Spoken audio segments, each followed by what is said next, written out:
Thank you.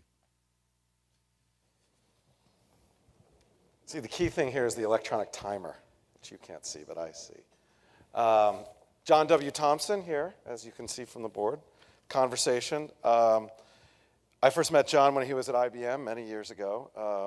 You were at IBM for a long time, doing sales, marketing, software development, the general manager of IBM Americas and a member of the company's Worldwide Management Council.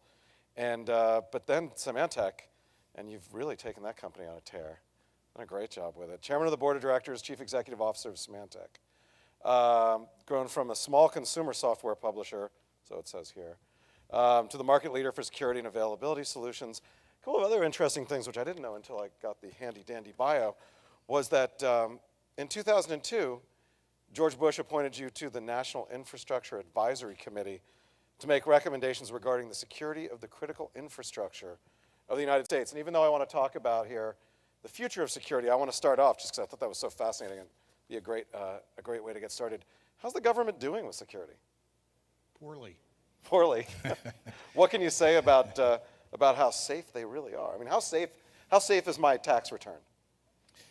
As safe as your submission and the honesty of your submission. Actually, I think various departments of government have various grades. If you were to go look at what the Office Management Budget did a few years ago, they evaluated every agency on the basis of its ability to be compliant with the federal standard. And as it turns out, more D's and F were handed out than A's and B's. As a matter of fact, there were no A's and B's. I think there was one C. What it speaks to, I believe, is a lack of awareness of all of what needs to be done, and quite frankly, the complexity of the problem to be addressed from a federal perspective. I had hoped when I got involved back, I guess now 3 or 4 years ago, that we'd be able to do more. And I think with the combination of the war on Iraq, the budget challenges that has created, on and on and on, it has fallen off the radar screen of some of the more important issues to be addressed by our government. So it's not getting better? It's certainly better than it was 4 or 5 years ago. It's not where we had hoped it would be at this point in time. So let's broaden that out and talk about the state of security overall today. And feel free to scare us a little bit. Where are we? Are we winning the war? Are we losing the war? Is it a stalemate? Well, I think we're making great progress as a community of users and technologists. I think what we have to recognize, though, is that for every step forward we make, the bad guys make a step forward as well. If you were to look at history, what you'd see is that about every 15 to 18 months, there's a new form of attack. There's a new strain, new approach, new technique that's being used by the attackers. And as such, you have to change your approach about every 15 to 18 months. It would appear as though now, rather than releasing viruses and worms for notoriety, attackers are much more interested in stealth-like, socially engineered attacks that are focused on stealing your identity, getting information that they can use for financial gain as opposed to notoriety. And that requires a fundamentally different view, we think, of how you think about security. Today, some people argue that more than half of the connected online consumers are not secure. Our research would not suggest that.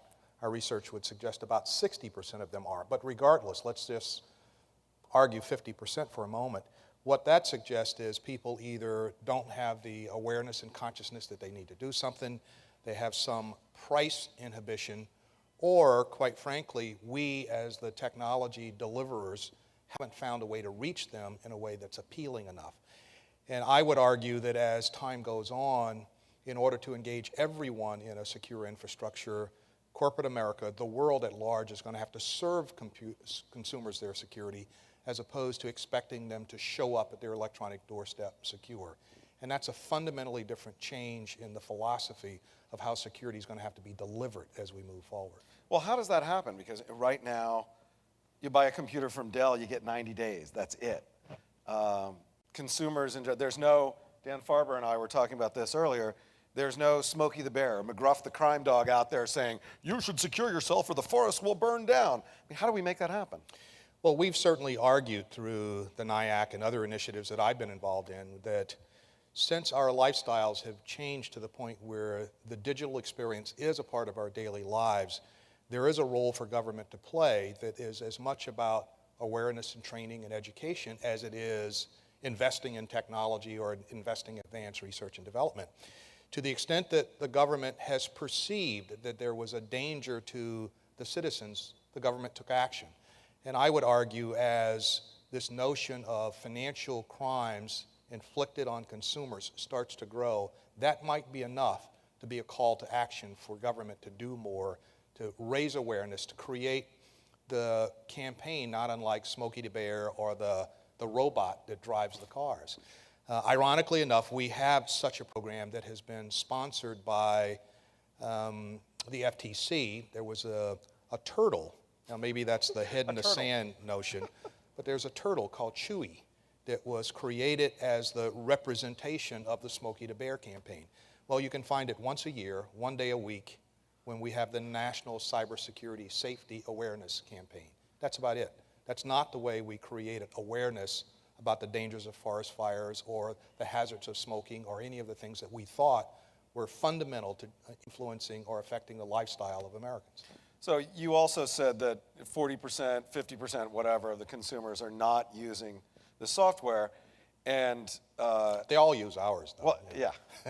Well, everyone who uses it uses Symantec. What we've found in our testing in the labs that anti-spyware tools only about 40% effective. We recommend people run a couple of different products. Anti-spam tools, 10% of the emails miscategorized, 15% get through anyway. Seems like the only place, and firewalls, you get all these messages, nobody knows what they mean. The only place where it seems like we've solved the problem is in antivirus. We haven't really seen a lot of huge outbreaks in antivirus. What's the problem with the products themselves? Well, I would argue that the statistics that you call out are no different than the physical world in which we live. When we decided in the physical world that we needed to secure our assets, we put locks on our doors.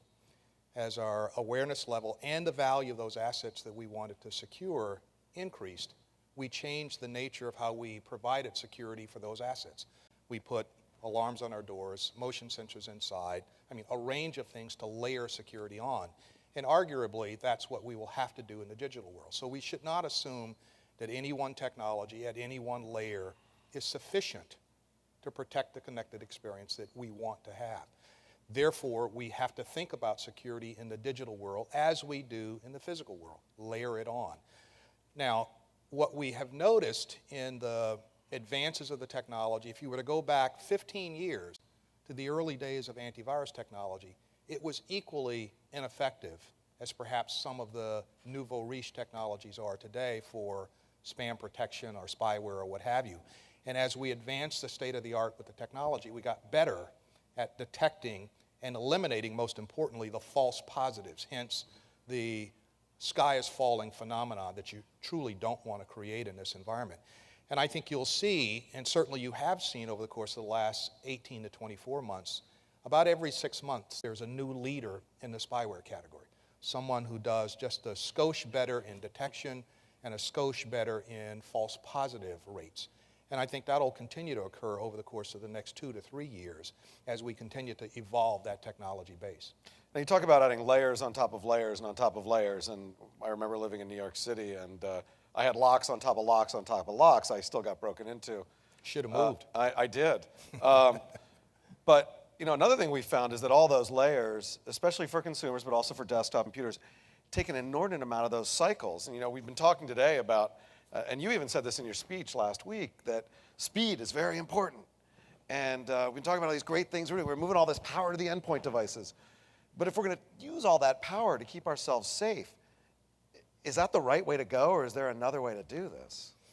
Well, clearly there will be multiple approaches that people will want to avail themselves of. The notion that I will be served my security, which requires or suggests that I have a fairly small footprint on the endpoint device itself, but rely on the network infrastructure, either the service provider or the network equipment providers, to deliver that capability through the switching fabric.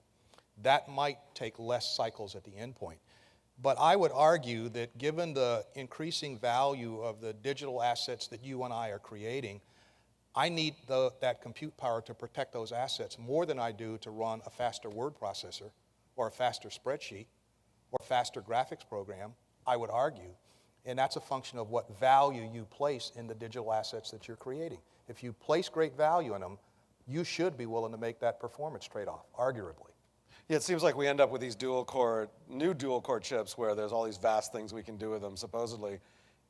We may just end up making half of that just dedicated to securing everything. It seems like it's such a brute force approach, though. Well, I think what you're starting to see in the most advanced corporate user community is a view that, look, I've layered on firewalls, I've layered on intrusion sensors, I've done all of the rudimentary things that I have to do to block bad traffic and bad people. What I now need is a policy that underpins what should and shouldn't happen to my network. What users should I or should I not allow to have access to what applications or what data?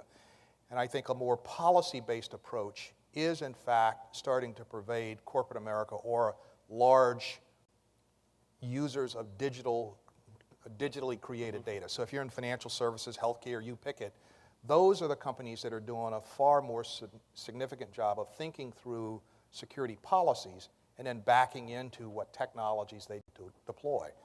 Unfortunately, what happened was the internet phenomena took off and we all opened our electronic doors and then we rushed to close them with firewalls and a range of other things without necessarily thinking through security policy. We're now at a point where the more sophisticated users are stepping back and saying, I need policies and practices in place that suggest what techniques and technologies I should deploy.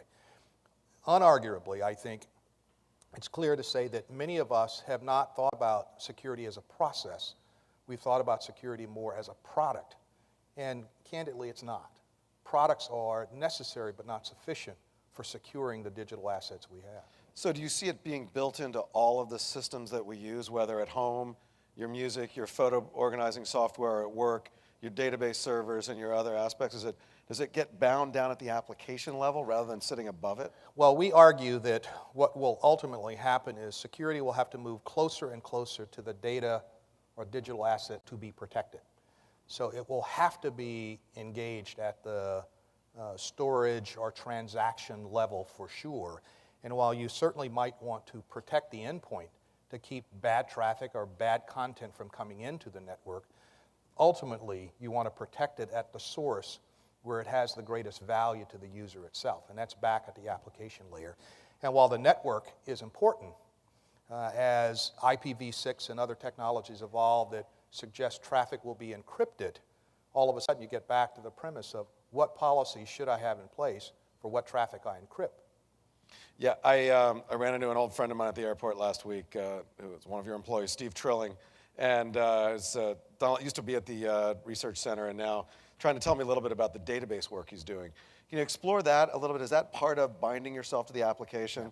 Because from a security level, it's not just the folks out there trying to get in, but it's the folks in trying to take the data and get it out.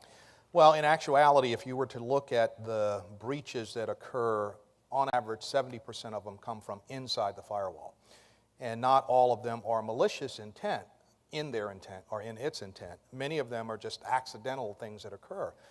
And so with that as a backdrop to their thoughts, Steve and his team went off and started to think about how could we apply traditional security techniques to database technologies and database calls. And there's a traditional security technique called anomaly detection. And what anomaly detection does is it observes a stream of network traffic over a period of time and learns from that observation what normal behavior or normal traffic patterns are. And therefore, when you see a deviation from that, it can block it. It can alert someone that something that's an anomaly has now occurred.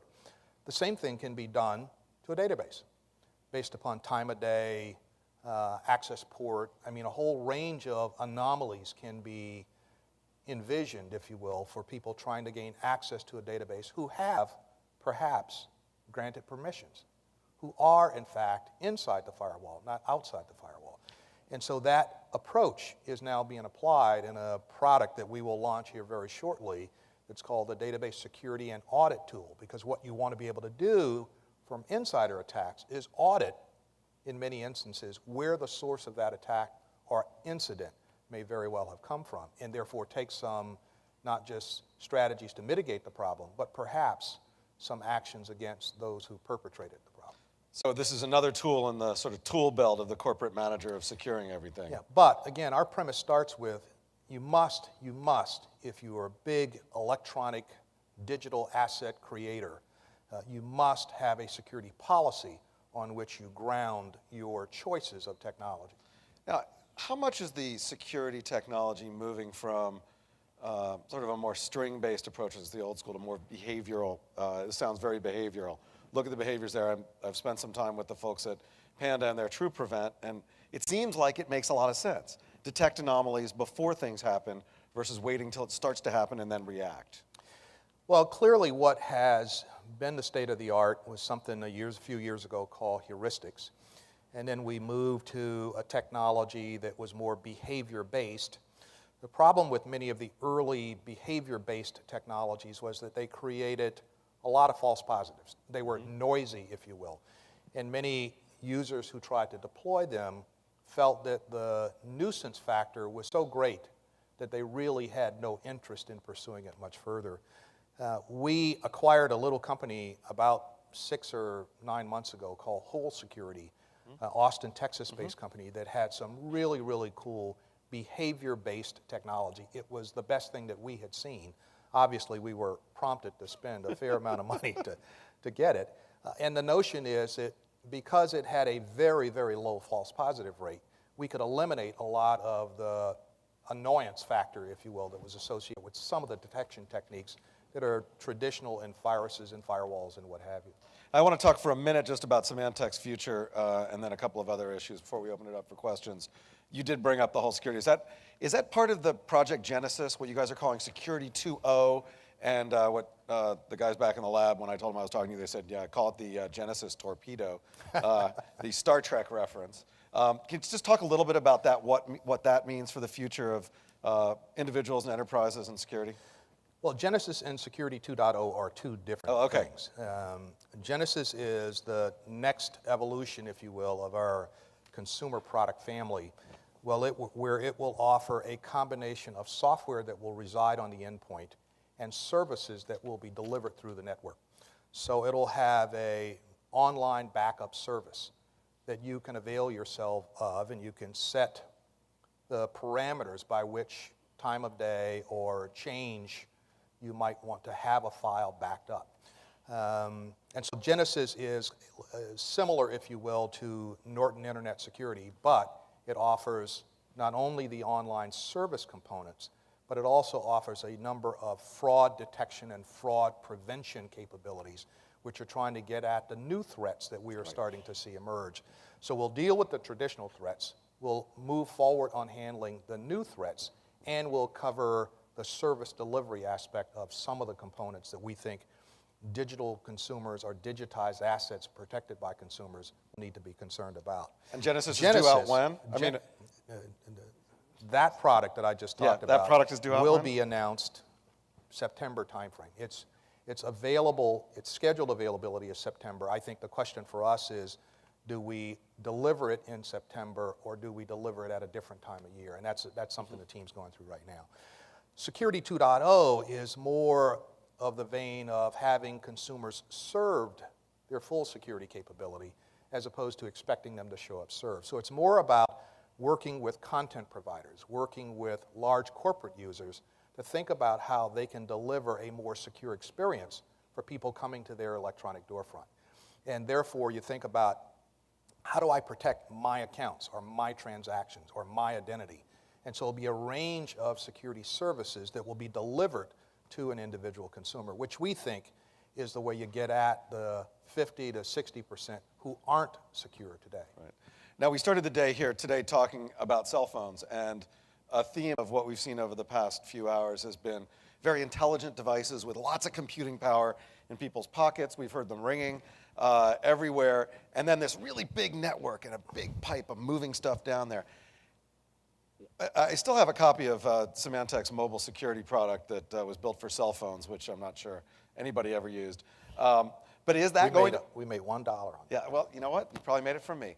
Is that a concern down the road? And how quickly will the cell phone and these intelligent devices in our pockets become a place where there's a big security problem? Well, I wouldn't dare want to be an alarmist here, but think about it. When the value of the assets moves to the small endpoint device, as the value of that asset base increases, so will your desire to protect it. I think the question will come is, how do you do that?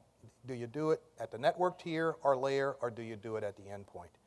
And it's my opinion that while we'll need to deliver scanners for alerting us to the presence of a problem at the endpoint, the more effective way to deal with this problem is back up at the network or service provider layer. If you think about it, while I might be annoyed that I can't use my cell phone because it has some form of infection, the person who's most annoyed is the service provider who's not collecting the traffic minutes, if you will. And so they are going to be much more motivated to think about how do I create the pure network, the network that is free of viruses, free of malicious activity, hence keeping you and me spinning minutes, if you will, on our small form factor devices. So there will be a combination of capabilities that will have to come into play, something at the endpoint, regardless of what it is, but most importantly, something up in the network fabric that really does eradicate the problems at the highest level. So you got a product that you're ready to launch that is focused on telcos, right? Well, we have great relationships with telcos around the world, and while many people thought, gee, I don't get this Veritas thing, if you think about the relationships and the infrastructure on which people deliver capability, it's typically Unix or Linux. What Symantec knew very, very well was Windows. What Veritas knows very, very well is Unix and Linux. And so as we think about the future of security and how you deliver that, having a strong, strong engineering team that really understands those platforms, in addition to the new endpoint platform, will be critical to our success. What about the Mac? We love Macs. Is it a... and we think more people ought to buy them. Yeah, and if they do, will it become more of a risk? Absolutely. The notion that... the notion that you can use a Mac and you're secure, I mean, the unfortunate thing is that the Windows environment is more target-rich. Right. And as a result of that, people have chosen to pursue the issues in the Windows platform, the vulnerabilities in Windows. But as you think about the changing threat landscape, and the threat landscape moves from high-profile viruses and worms to identity theft and fraud, that is not OS dependent. That's socially engineered attacks that really do prey on you as a consumer, as opposed to the vagaries and vulnerabilities associated with the underlying PC. So every 15 months we see a new type of attack. Right now it's socially engineered attacks that go after you and try and convince you that you need Viagra or you're some hot babe that you met. What's next? That's less so the case. Okay, well for me maybe. Think 15 months down the road, every 15 months. What's it going to be in 2008, 2010? I mean, do we have any Well, one of the idea? things that I caution my team about is that we don't predict the future about attacks. Because the minute we start doing that, people start to question whether or not we're at the source of it. And so our job is to try to anticipate what the future might look like, and hence that's why Steve's team is so active in our research labs thinking about future attacks. But we don't go out and say, here's what the future might look like, because I think that's bad PR for a company. Okay, are there questions? Got a couple people getting up. While we got just quick on, are you worried about Microsoft and Vista and everything going into Vista, and what are you doing to sort of deal with that? Our only concern is whether or not Microsoft will play fairly. If they deliver their classic technology portfolio, we're not concerned at all. We can compete with what Microsoft has announced and made visible, if you will, in Defender and OneCare and a range of other initiatives that they've had. However, if they do something that is unfair, then that'll be something that will be difficult to compete against, but we'll have other venues for making our point. Okay. Go ahead. Yes. Normally I was kind of worried when I heard this conversation, but for the wrong reasons. I was thinking that the government is is the one that has to defend me against all the, as you call them, the bad guys. And they are supposed to do things that will prevent those bad guys to reach me. That shouldn't be my job. I shouldn't be going around with a gun trying to defend myself not to get mugged. The police should be doing that. Now, my question is, again... Well, actually, the government doesn't defend you from muggers. Well, the local government has a police, and they police the park so I will not get mugged. Right. Now, my question is, if I may, I have the feeling that we are defensive instead of being offensive. Now, we know that security, most of the security issues have been offshored. That means all the attacks comes from countries like Russia and Romania and Bulgaria. That's actually not true, but go ahead. Oh, well, at least that's what the press talks about. No, that's not true. Well, but go ahead. For those parts that are truth, you know, when we're talking about money laundering, any country that does not abide by the rules the U.S. decided on money laundering is basically kept out of the network of banks. You cannot do any business, and you're out of it.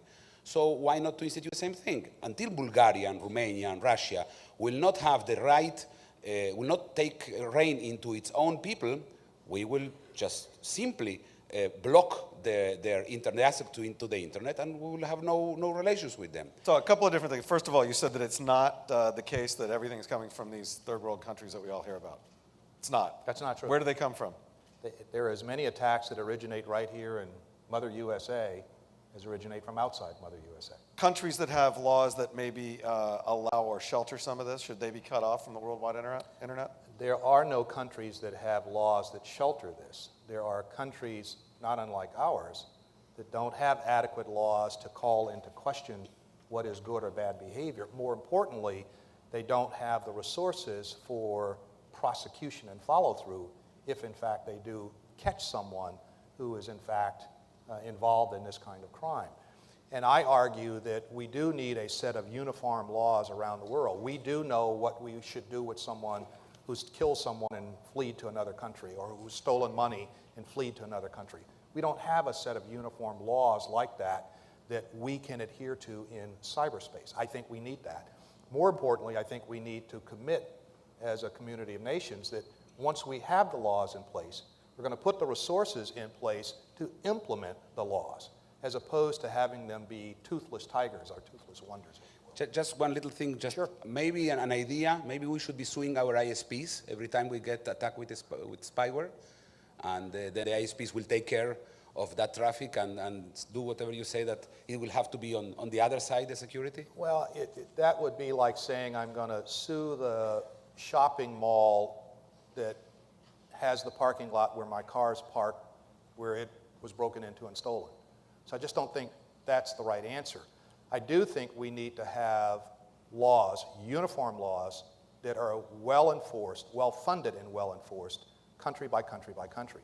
We need to raise this discussion to a higher level.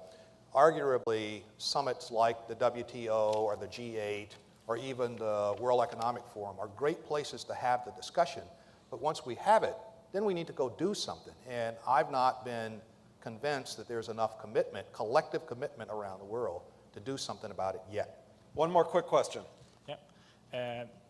Security is pretty much, I can't see any other issue that's more about trust. And since it's you protecting us against bad guys, I think we need to know who the bad guys are. It was easy a few years ago, I thought at least, but now we have the Pentagon call database, we have the European Union have their directive for collecting call information, and there's a lot of these things going on. And we also have the Sony BMG rootkit. And my question is, how do we know as consumers and customers that a security company will be on our side immediately next time we have something like the Sony BMG rootkit? Well, that's a really good question. I think you have to pick companies that you have confidence and trust in. It would be like buying or putting your money in a bank where the bank has a bad reputation or has no reputation. And I think as individuals as well as corporate and government users move forward, they will want to know that the company that's providing the security technologies and services is as trusted and reliable as the products that they are providing. And hence, I argue one of the real values in our company is our brand.